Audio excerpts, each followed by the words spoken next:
तो चलिए देखते हैं, प्रारंभ करते हैं अपने अध्याय नंबर 8 को, जिसका नाम है क्या, कार्बनिक रसायन। तो मैं आपको बता दूं बेटा, यहां पर जो कार्बनिक रसायन होता है उसका मुख्य तत्व होता है क्या, कार्बन। तो होता क्या है बेटा, केमिस्ट्री के 3 पार्ट हैं, आप जानते होंगे केमिस्ट्री के 3 हिस्से होते हैं।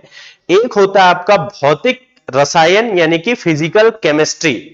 तो बेटा फिजिकल केमिस्ट्री के अंदर हम लोग किस तरह के ऐसे गणितीय सवालों वाले अध्याय को पढ़ते हैं, न्यूमेरिकल वाले जो अध्याय होते हैं, जैसे आपका केमिस्ट्री में आपने 11वीं में पढ़ा होगा बेटा अध्याय नंबर 1 जो मूल कॉन्सेप्ट, आपने मूल संकल्पना पढ़ा होगा। अध्याय 2 परमाणु संरचना पढ़े होंगे। इसके अलावा बेटा रेडॉक्स अभिक्रियाएं हम पढ़ चुके हैं, साम्यावस्था हम पढ़ चुके हैं। तो ये होती है आपकी फिजिकल केमिस्ट्री।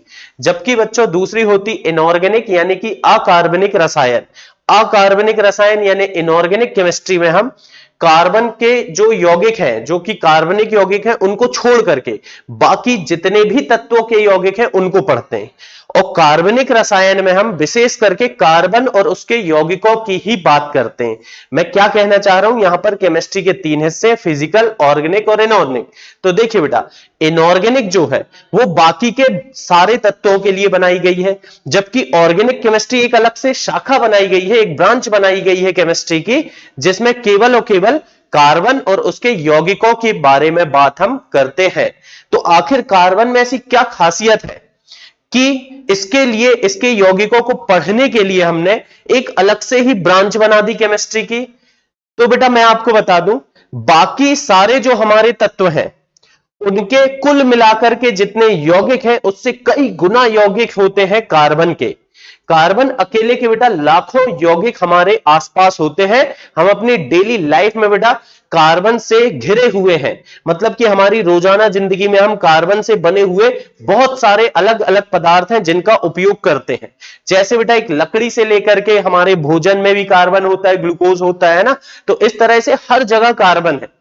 तो कार्बन के इतने ज्यादा यौगिक होते हैं कि उनको हमने पढ़ने के लिए एक अलग से ब्रांच बना ली, और उस ब्रांच को हमने नाम दे दिया क्या, ऑर्गेनिक केमिस्ट्री। तो बेटा ऑर्गेनिक केमिस्ट्री में खास करके हम कार्बन और उसके यौगिकों की बातें करेंगे। तो चलिए देखते हैं बेटा, सबसे पहले बात आती है कि ये कार्बनिक यौगिक का इतिहास क्या है। जब भी बेटा अपन कोई सब्जेक्ट को पढ़ते हैं तो हल्का सा उसकी हिस्ट्री को जान लेते हैं ताकि हमें पूरा नॉलेज हो सके। तो सबसे पहले जब मैं कार्बनिक यौगिकों के इतिहास की बात करता हूं तो बेटा बहुत पहले के समय में ऐसा माना जाता था कि जो कार्बनिक यौगिक है ये लैब में नहीं बनाए जा सकते, ये बेटा प्राकृतिक रूप से पाए जाते हैं। जितने भी कार्बनिक यौगिक है ये केवल प्राकृतिक है, इन्हें हम अपने खुद के द्वारा बना नहीं सकते, ऐसा माना जाता था।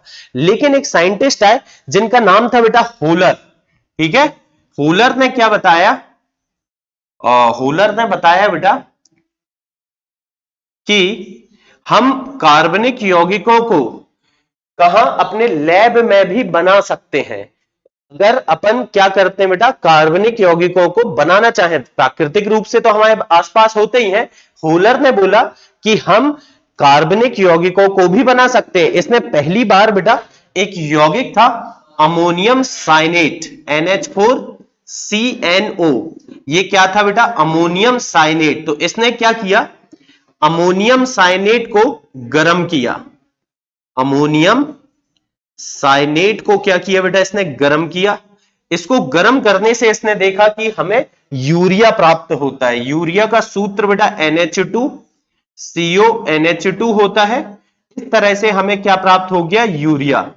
तो इसने पहली बार बोला कि भाई साहब ऐसा नहीं है कि कार्बनिक यौगिक केवल प्राकृतिक रूप से पाए जाते हैं, इन्हें हम लैब में भी बना सकते हैं। और पहली बार अमोनियम साइनेट को गर्म करके यूरिया बनाया जो कि एक कार्बनिक यौगिक है।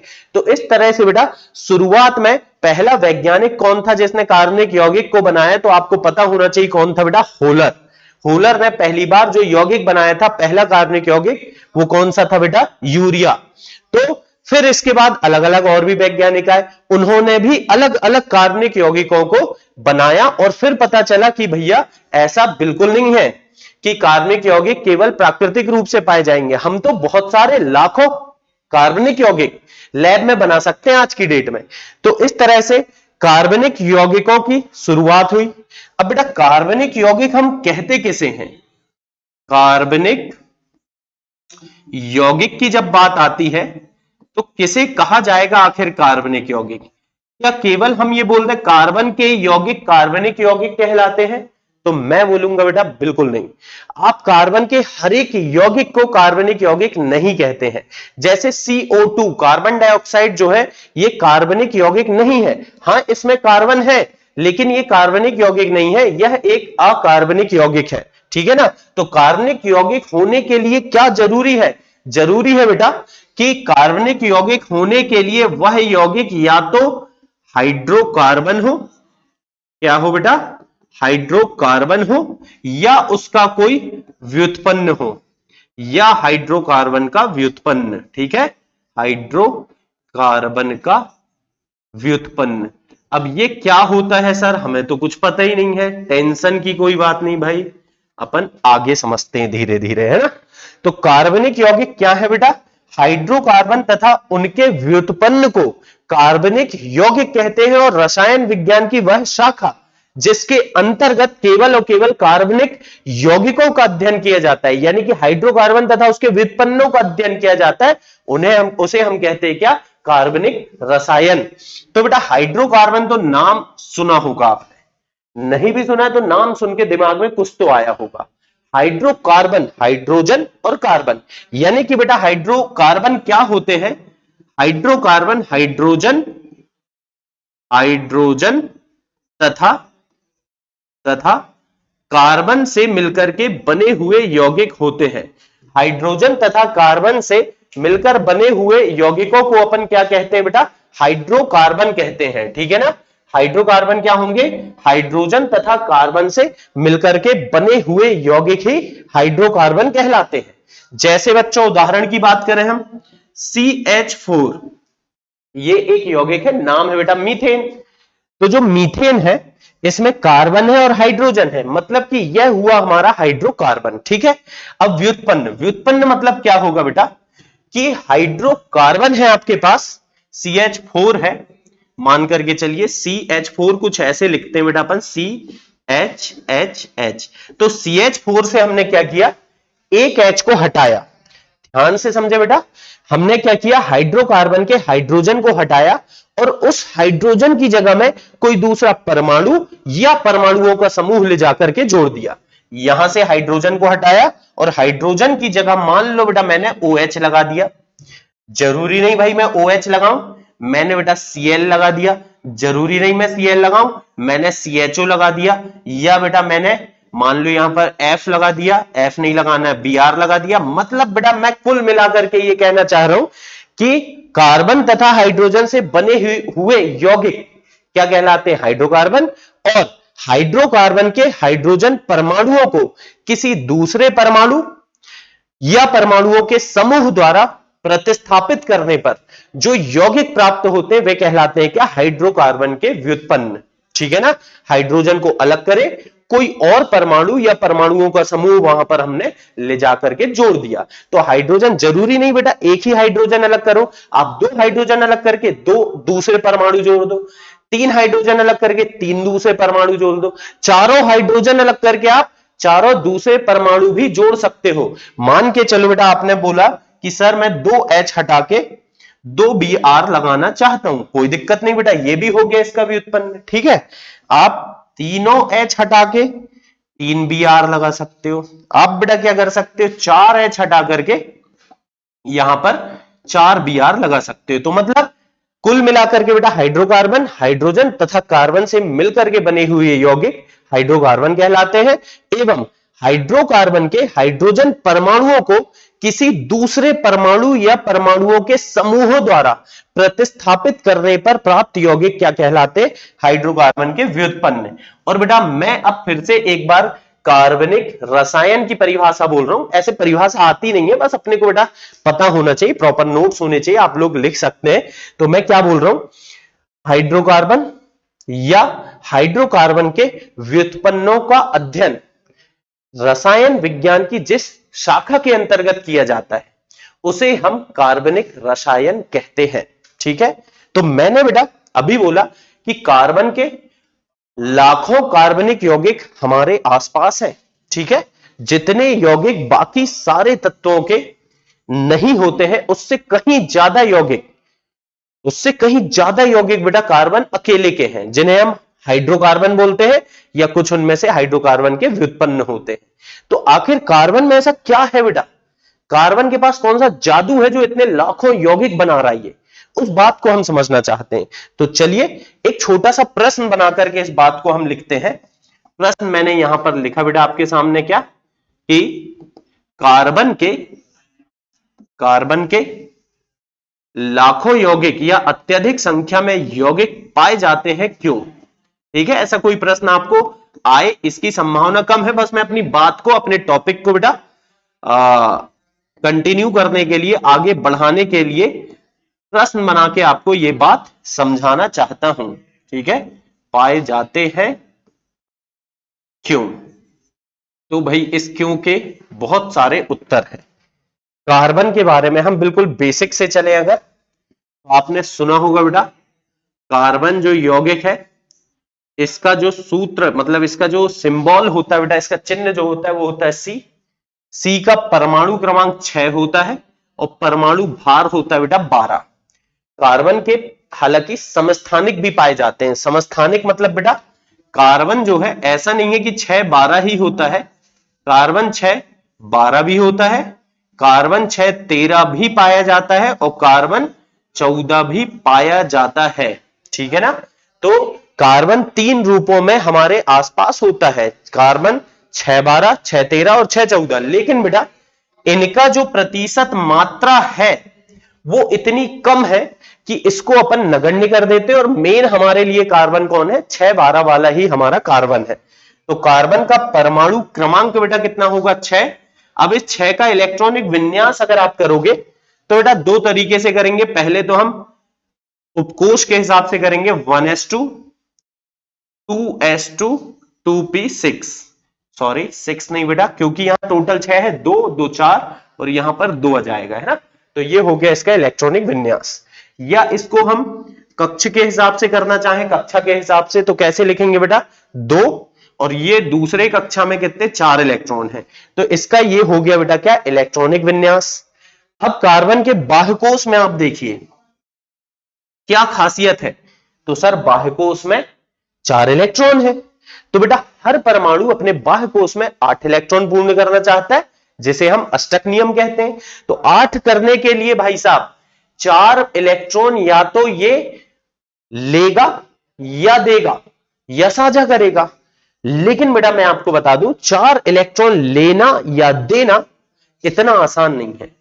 तो इसीलिए कार्बन हमेशा 4 इलेक्ट्रॉन साझा करके 4 सहसंयोजी बंध बनाता है। हम कह सकते हैं कि इसकी जो संयोजकता है बेटा कितनी होती है, 4। सुनिए ध्यान से, तो पहला कारण है इसके लाखों यौगिक पाए जाने का, इसकी चतुः संयोजकता। इसकी बेटा संयोजकता जो होती है, संयोजकता इसे कहते हैं, आपने सुना होगा बेटा, किसी भी परमाणु के बाह्यकोश में 8 इलेक्ट्रॉन पूर्ण करने के लिए जितने इलेक्ट्रॉन के लेता है, देता है या साझा करता है, वही उसकी संयोजकता कहलाती है। तो इसकी संयोजकता 4 होती बेटा, और संयोजकता 4 होने के कारण इसे हम चतुः संयोजी कहते हैं। क्या कहते हैं बच्चों, चतुः संयोजी। तो चतुः संयोजी होता है आपका कार्बन। तो कुल मिला के मैं ये कहना चाहता हूं बेटा, चतुः संयोजी यानी कि ये 4 बंध बनाता है। अब मैंने अभी अभी बेटा आपके सामने बोला कि 4 लेना या देना पसंद नहीं करेगा कार्बन, 4 का साझा करेगा। क्यों सर, ऐसा क्यों है, आखिर ये क्यों 4 लेता या देता नहीं है? तो चलिए बेटा पहले अपन इस बात को समझते हैं। मैं चाहता हूं आपको ऑर्गेनिक बिल्कुल बेसिक से बेटा हर बात पता हो, इसीलिए थोड़ा डिटेल में ही अपन टॉपिक को डिस्कस करेंगे।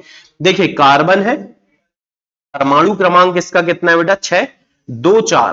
अब मान लो ये 4 इलेक्ट्रॉन दे के बेटा कार्बन क्या करे, 4 इलेक्ट्रॉन त्याग दे, तो ये बना लेगा C4+। ठीक है ना, 4 इलेक्ट्रॉन अगर दे देगा तो C4+ बना लेगा सर। लेकिन 4 इलेक्ट्रॉन देना है बेटा, यानी कि ये 4 इलेक्ट्रॉन देगा, तो इलेक्ट्रॉन अपने आप तो देगा नहीं है, हमें क्या देनी पड़ेगी, ऊर्जा। और सामान्यतः इतनी ऊर्जा उपलब्ध नहीं हो पाती कि 4 इलेक्ट्रॉन इससे निकाले जा सकें, क्योंकि 4 इलेक्ट्रॉन को निकालने में जो ऊर्जा लगने वाली है बेटा बहुत ज्यादा है। तो इतनी अधिक ऊर्जा उपलब्ध ना होने के कारण ये 4 इलेक्ट्रॉन त्याग नहीं पाता है। तो ध्यान रखें बेटा, 4 इलेक्ट्रॉन को निकालने के लिए, 4 इलेक्ट्रॉन को निकालने के लिए अत्यधिक ऊर्जा की आवश्यकता होती है, अत्यधिक ऊर्जा की आवश्यकता होती है, जो सामान्यतः उपलब्ध नहीं होती है। ठीक है बेटा, जो सामान्यतः उपलब्ध नहीं होती है, जिसके कारण यह 4 इलेक्ट्रॉन त्याग नहीं पाता है। ठीक है बेटा, तो ध्यान रखना, 4 इलेक्ट्रॉन त्यागने के लिए जो ऊर्जा चाहिए बहुत ज्यादा है और सामान्यतः उतनी उपलब्ध नहीं है, इसलिए 4 इलेक्ट्रॉन त्याग नहीं सकता। कोई बात नहीं सर, त्याग नहीं सकता तो ग्रहण तो करना चाहिए सर, ग्रहण करने में तो उतनी ज्यादा ऊर्जा नहीं लगेगी। इवन बेटा पहला इलेक्ट्रॉन ग्रहण करेगा तो ऊर्जा निकलेगी, फिर बाद में लगेगी। लेकिन बच्चों इसमें क्या दिक्कत है, अभी देखिए कार्बन को अगर आप समझें, इसका परमाणु आप देखने की कोशिश करें बेटा, बीच में नाभिक होता है, ये पहला कोश है और ये हो गया इसका कौन सा, दूसरा कोश। ये 2 कोश है बेटा, इसके 2 कोश है।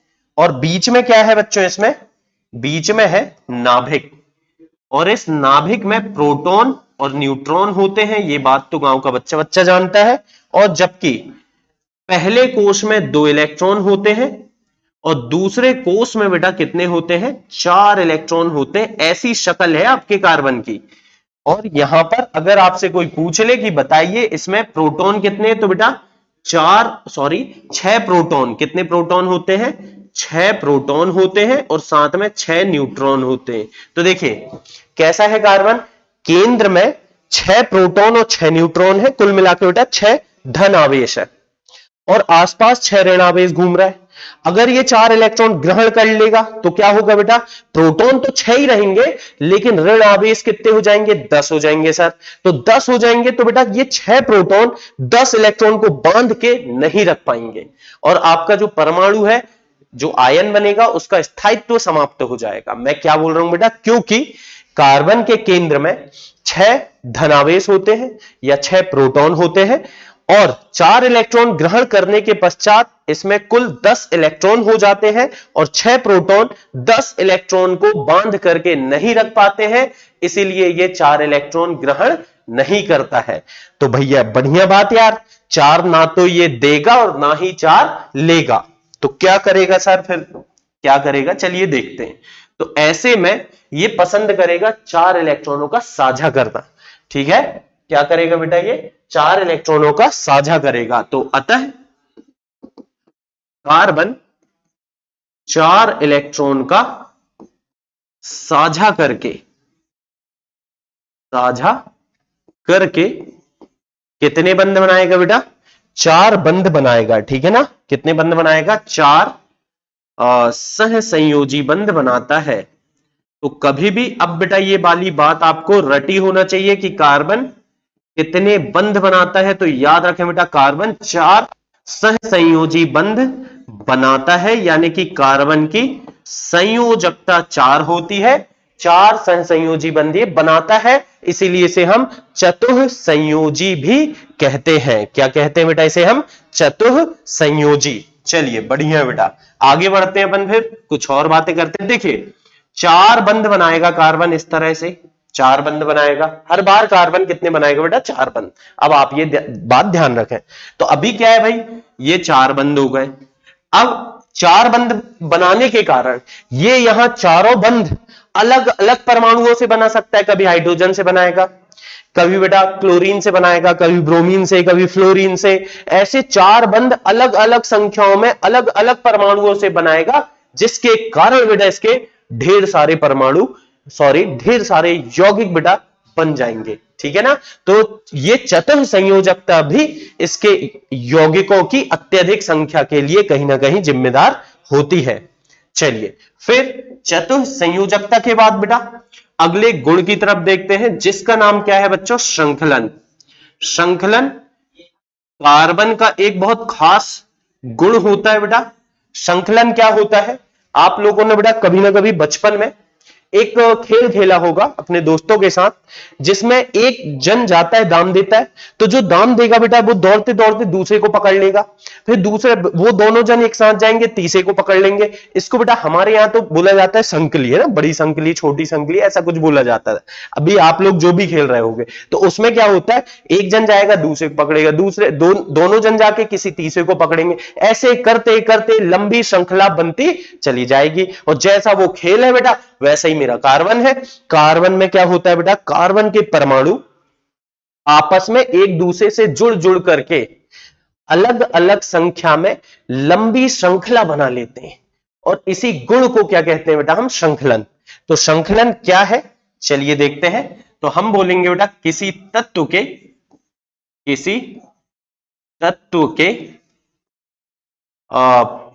परमाणुओं का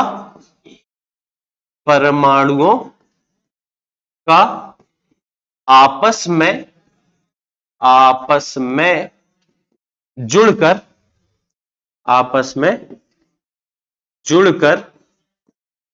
लंबी श्रृंखला बनाने का गुण, लंबी श्रृंखला बनाने का गुण श्रृंखलन कहलाता है। ठीक है बेटा, श्रृंखलन कहलाता है। तो श्रृंखलन मतलब अलग अलग संख्या में जब समान परमाणु एक दूसरे से जुड़ते हैं तो इसे ही बेटा हम क्या कहते हैं? श्रृंखलन कहते हैं। जैसे कार्बन में तो बेटा सबसे ज्यादा श्रृंखलन पाया जाता है। ऐसा मैं नहीं बोल रहा हूं कि श्रृंखलन केवल कार्बन में होता है, लेकिन कार्बन में श्रृंखलन बहुत तगड़ा होता है बेटा। कैसे? 3 कार्बन आपस में जुड़ सकते हैं, 2 जुड़ सकते हैं, 4 जुड़ सकते हैं, 5, 6, 100, 1000 कितने भी कार्बन एक दूसरे से इस तरह से जुड़ जुड़ करके लंबी श्रृंखला बना सकते हैं।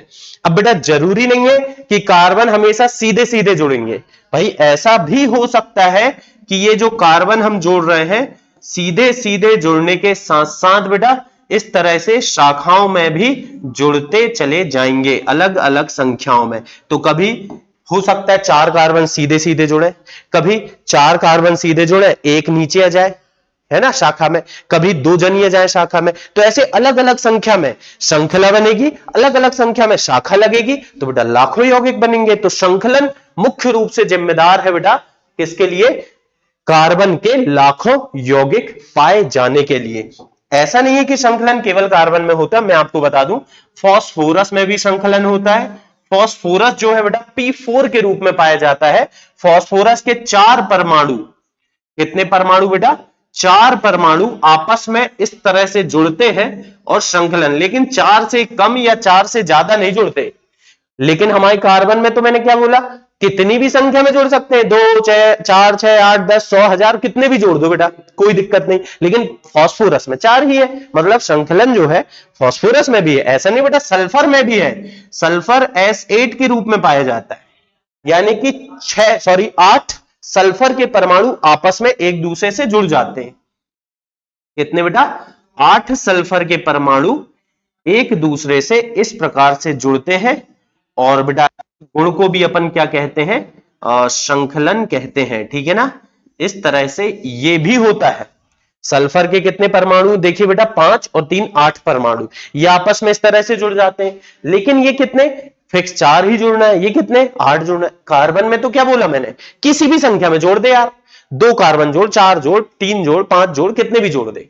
तो इस तरह से क्योंकि कार्बन में श्रृंखलन का गुण बहुत अधिक मात्रा में पाया जाता है, इसीलिए कार्बनिक यौगिक बहुत अधिक संख्या में पाए जाते हैं। चलिए बेटा आगे बढ़ते हैं हम और एक और बहुत अच्छे टॉपिक की बात करते हैं, कार्बन में संकरण।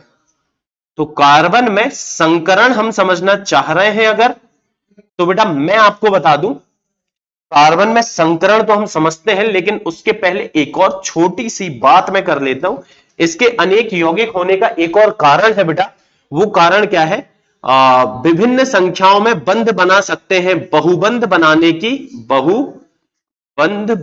प्रवृत्ति, बहुबंध बनाने की प्रवृत्ति। मतलब बेटा बहुबंध मतलब ऐसा नहीं कि कितने भी बंध बना लेगा, कार्बन तो 4 ही बंध बनाएगा, लेकिन प्रवृत्ति क्या है कि हो सकता है कभी 2 कार्बन परमाणु एक दूसरे से एकल बंध द्वारा जुड़े हो, या हो सकता है बेटा कभी कि कार्बन परमाणु एक दूसरे से द्विबंध यानी कि बेटा डबल बॉन्ड से जुड़े हो, या कार्बन परमाणु कभी ऐसे ट्रिपल बॉन्ड यानी कि त्रिबंध से भी जुड़ सकते हैं।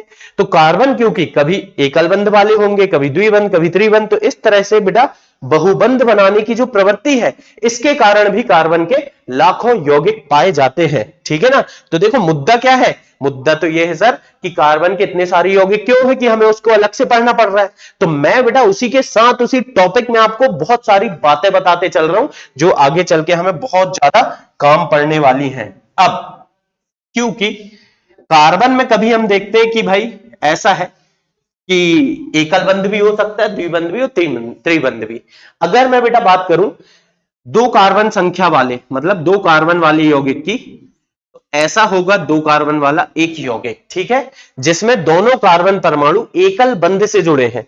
कई बार ना होता क्या, बच्चे कई बार सोचते हैं कि ये जो बंध है, बेटा, कई बार बच्चे सोचते हैं सी और एच के बीच में। नहीं नहीं बेटा, बंध हमेशा सी और सी के बीच में रहेगा। चलिए देखते हैं, इस बात को भी समझते हैं। जैसे ये सी, एच कितने बेटा आसपास, 3 एच हमने जोड़ दिए, फिर दूसरा सी, इसके आसपास भी मेरे बच्चों हमने 3 एच जोड़ दिए, और इस तरह से टोटल देखिए इस कार्बन के भी 4 बंध हो गए, इस कार्बन के भी 4 बंध हो गए, और ये जो बंध था जिसकी हम बात कर रहे थे, ये हमने देखा किसके बीच में बेटा, कार्बन और कार्बन के बीच में।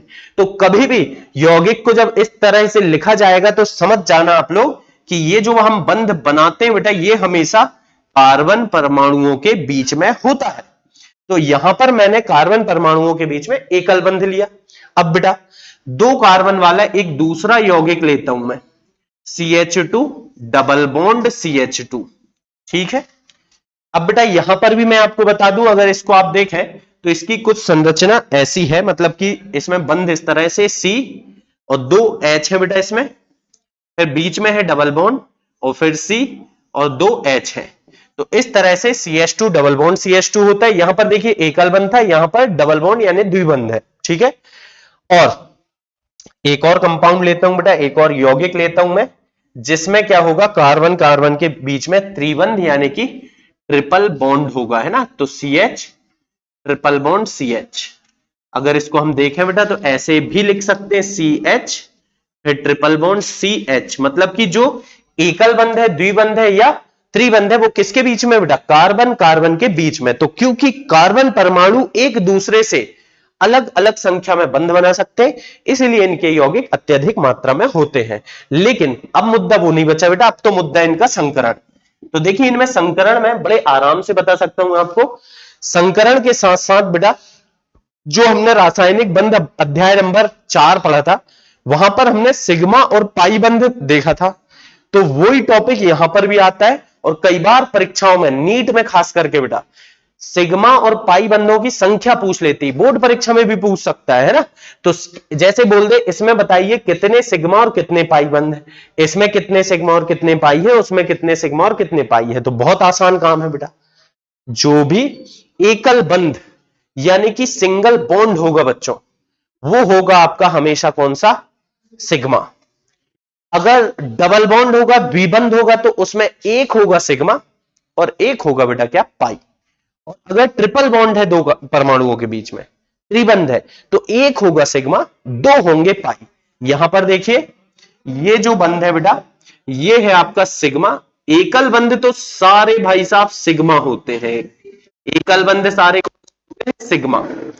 अब यहां पर देखिए ये जो एकल बंध है, ये सिग्मा, ये सिग्मा, ये सिग्मा, ये सिग्मा। लेकिन सर यहां पर तो कार्बन कार्बन के बीच में डबल बॉन्ड यानी कि द्विबंध है। अब क्या करें, तो बेटा कोई दिक्कत नहीं, द्विबंध अगर है तो एक रहेगा सिग्मा और एक रहेगा पाई। तो इस तरह से आप अलग अलग यौगिकों में बेटा सिग्मा और पाई बंध पहचान सकते हो। यहां पर ये सिग्मा, ये भी सिग्मा। अब कार्बन कार्बन के बीच में तो सर त्रिबंध है, तो कोई दिक्कत नहीं बेटा, त्रिबंध है तो एक बंध रहेगा सिग्मा और बाकी के जो दो रहेंगे वो रहेंगे बेटा पाई बंध। तो कभी भी आपसे अगर किसी भी पेपर में बेटा सिग्मा और पाई बंध पूछी जाते हैं कि किस यौगिक में कितने सिग्मा और कितने पाई बंध है, बड़े आराम से मेरे बच्चे बता देंगे। अगर एकल बंध है कहीं भी तो सारे सिग्मा, द्विबंध है तो एक सिग्मा एक पाई, और त्रिबंध है बेटा तो एक सिग्मा और दो पाई बंध यहां पर होंगे। चलिए फिर आगे बढ़ाते हैं हमारी बात को, और कार्बन में संकरण को हम देखना चाह रहे हैं बेटा। तो याद रखें, जब भी कार्बन परमाणुओं में एकल बंध होगा, एकल बंध होगा बेटा, कार्बन कार्बन के बीच में जब भी एकल बंध यानी कि सी बॉन्ड सी, एकल बंध इस तरह से होगा, सिंगल बॉन्ड एकल बंध, तो बेटा संकरण इसमें होगा। संकरण बड़े आसानी से आप बता सकते हैं कि जब भी एकल बंध है सर तो संकरण होगा sp3। क्या होगा सर? sp3। अगर होता है द्विबंध, क्या होता है बच्चों? द्विबंध। तो जैसे कि हम देख लें, कार्बन कार्बन के बीच में अगर द्विबंध है तो चाहे ये कार्बन पूछे आपसे, चाहे बेटा पहला कार्बन पूछे, चाहे दूसरा कार्बन पूछे, दोनों में कौन सा संकरण होगा बच्चों? तब संकरण होगा sp2। अगर एकल बंध है तो sp3, द्विबंध है तो sp2। अगर सर त्रिबंध हो गया तो भी बता देंगे बेटा। त्रिबंध अगर होगा तो, त्रिबंध अगर होगा तो बेटा इसको ऐसे लिखेंगे ट्रिपल बॉन्ड, और यहां पर क्या होगा, कार्बन परमाणु चाहे पहला कार्बन हो चाहे दूसरा, दोनों में संकरण बेटा समान होगा।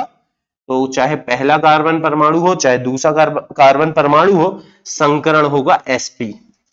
और अगर कभी बेटा ऐसा कोई परमाणु मिल जाए कि कार्बन के दोनों तरफ द्विबंध है तो इसका संकरण तब भी sp ही होगा। तो ध्यान रखें बेटा, अगर कार्बन परमाणु सिंगल बॉन्ड यानी एकल बंध से जुड़ा हुआ है तो संकरण आएगा मेरे बच्चों sp3। ठीक है, अगर द्विबंध से जुड़ा हुआ है तो sp2, त्रिबंध से जुड़ा हुआ है तो sp, और दोनों तरफ द्विबंध है तो भी बेटा sp।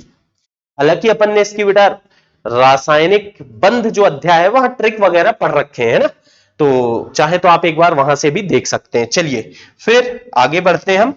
अगर बेटा संकरण होगा sp3 तो ज्यामिति क्या होगी वो भी हम देखते हैं ना, बहुत सारी बातें करेंगे इससे रिलेटेड। ज्यामिति बेटा इसमें होगी चतुष्फलकीय। sp3 में तो सर ज्यामिति चतुष्फलकीय ही होती है। अगर sp2 है बेटा तो इसमें ज्यामिति होती है त्रिकोणीय समतलीय। क्या होगी ज्यामिति? त्रिकोणीय समतलीय।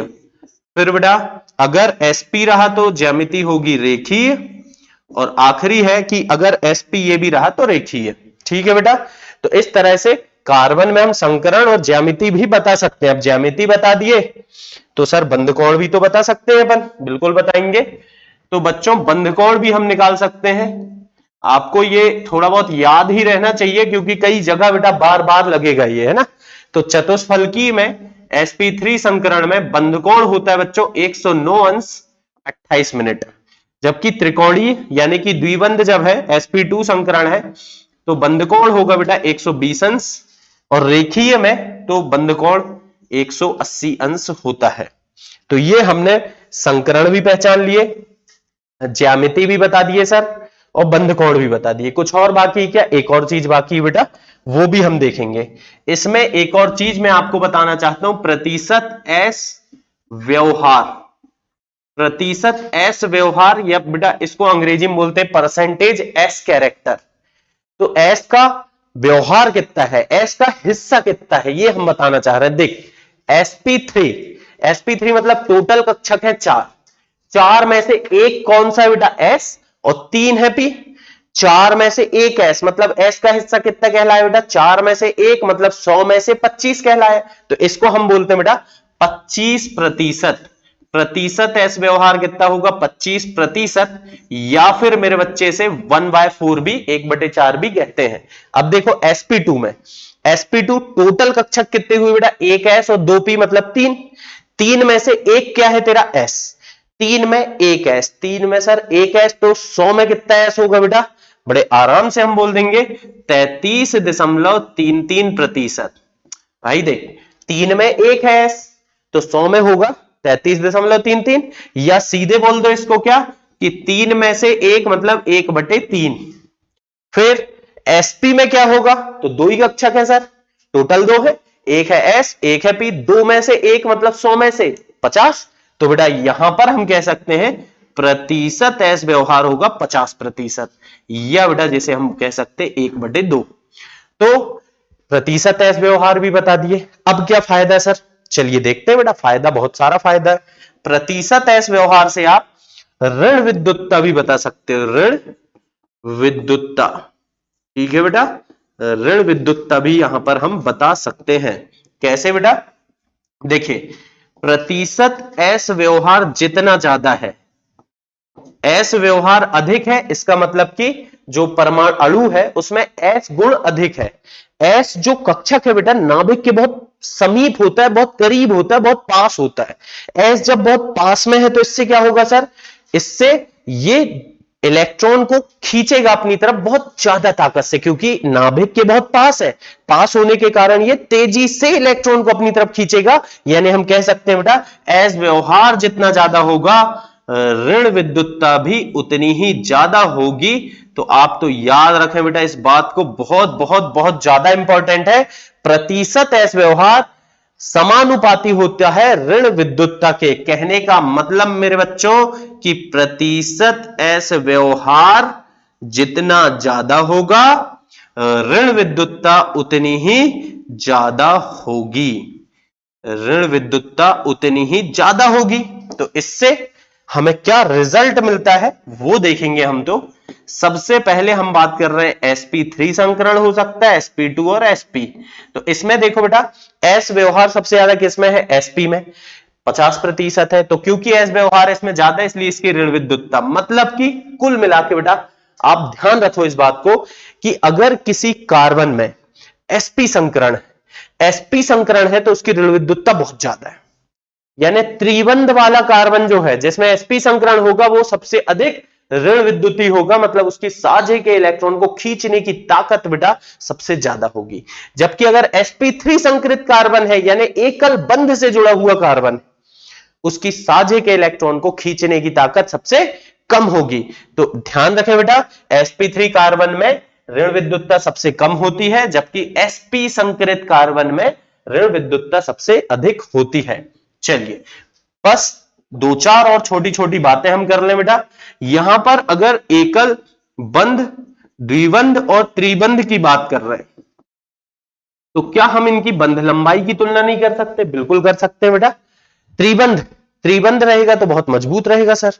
तो बहुत मजबूत अगर रहेगा बेटा तो इसकी बंध लंबाई सबसे ज्यादा होगी बेटा या सबसे कम होगी?